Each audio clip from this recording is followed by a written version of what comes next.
السلام عليكم أصحابتي. واني سلام كدب حاني ليهي.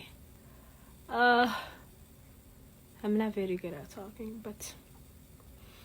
waxaa arkay comment badan oo commentyaal badan oo da'deeda ka hadlayo inuu dadka da'dooda ka xishooda miyi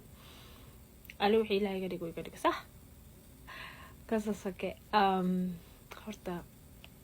asbarano khadra baa ilaha wadanka Mareykanka baa ku noolahay